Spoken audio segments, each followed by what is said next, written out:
sacral joints forced to go in. Sacral joint forced to go in. The lumbar when get arched in, you get a lesser stress on your sacral joint because the weight are being distributed into your lumbar, all the vertebra. Imagine your lumbar is not arched, is pushing it in. So all the weight will be transferred into your sacral joints. And once your sacral joints are being taken the weight, all of us not even one side down, one side up. Most of them has a long spine, they have a one side's pain, and they can have a sciatica pain. They can have a sciatica pain. If they don't do exercise, they come to yoga, they say one side pain, or after 1 or 2 or 3 classes, kind of I feel pain, is the weight wrong distribution here. So if you are long spine, be careful that your sacral joints will be taking extra weight. Second, if you has that your pelvis, your sacrum is here. Over here, your sacrum is in this position, can you see? That's a acetabulum, the socket. Can you see the socket?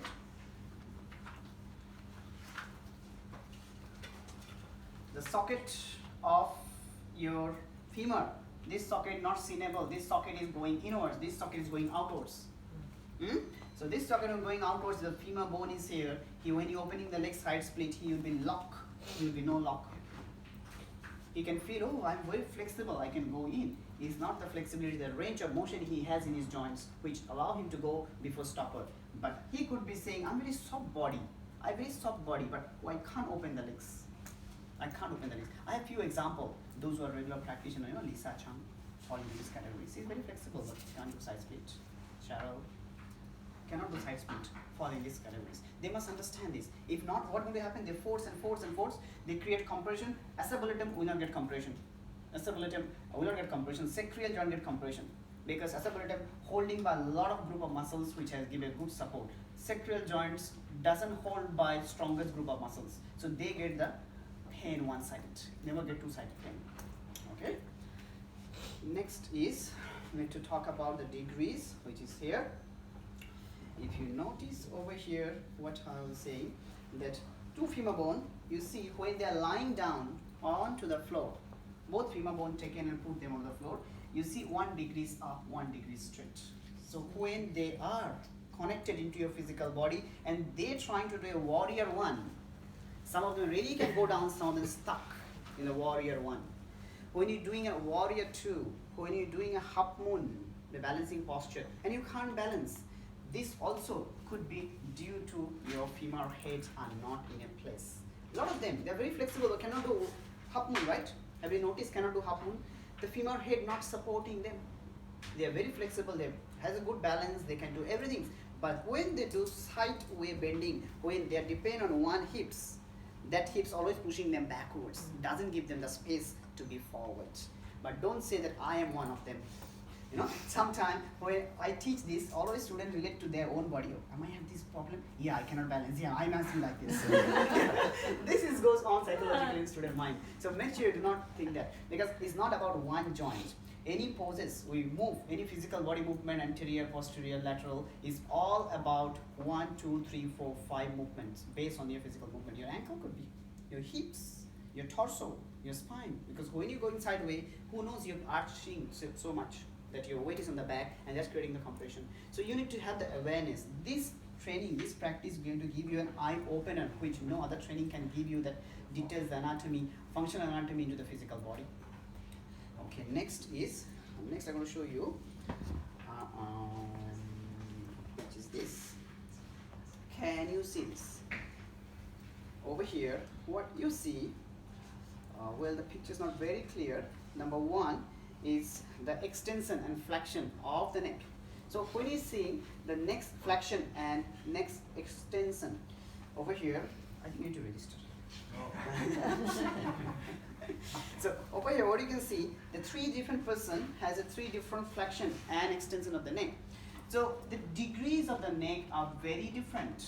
123 degrees, 100 degrees, 168 degrees. The dropping of the neck in the forward and the backwards direction. If you notice some of them, they are not able to touch their chin to chest. Let's try. Can you touch your chin to chest? Some can touch, some cannot touch, right? How many of you cannot touch? Raise your hands. 1. Only 1. You're lucky one. Okay, too long. Anybody else can touch? Cannot touch? Can. Everybody else can touch, right? Can. So I also cannot touch. Double chin. Also cannot touch. You see? I cannot touch. You see? You see? So what's going to happen? This body, just imagine this body. See, cannot touch. I also cannot touch. You'll be surprised. How come I cannot touch? Yeah, why not? People has a concept that, oh, you are the teacher, you can do all the fantastic poses, means every pose you can do. No.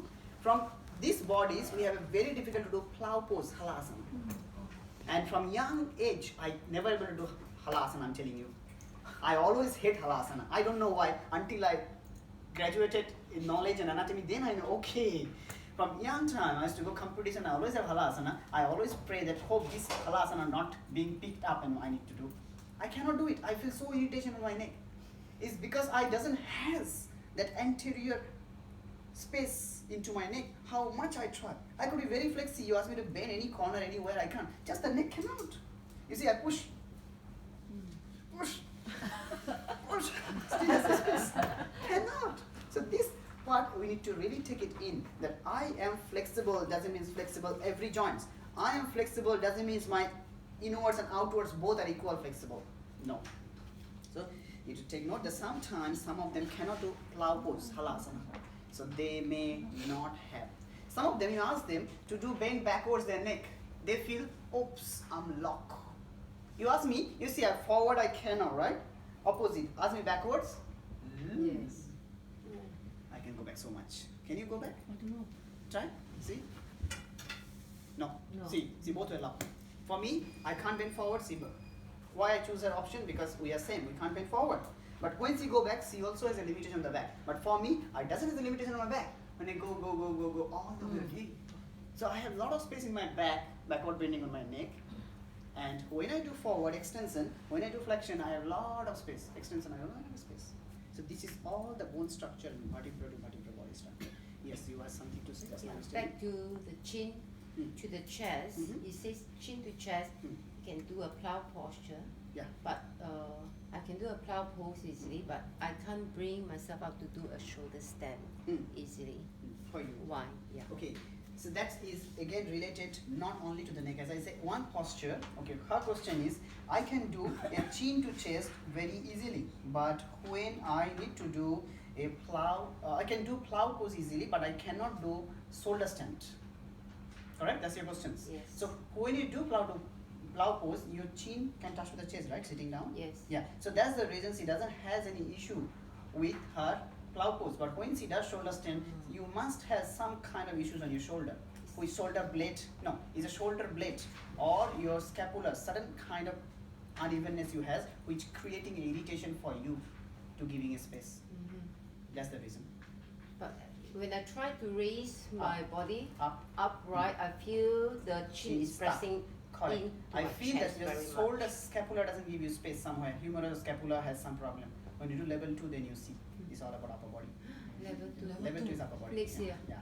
So level 2 is upper body. Then you know that, oh, why? Okay, I may have these joints. Because when you do a plow, it's about neck. When you do shoulder stand, it's about shoulder and the neck. So your neck are being stuck because shoulder must have some kind of limitation. Okay? Okay, move into the another different kind of pelvis you see. Another different kind of pelvis you see. You see how different these two pelvis are.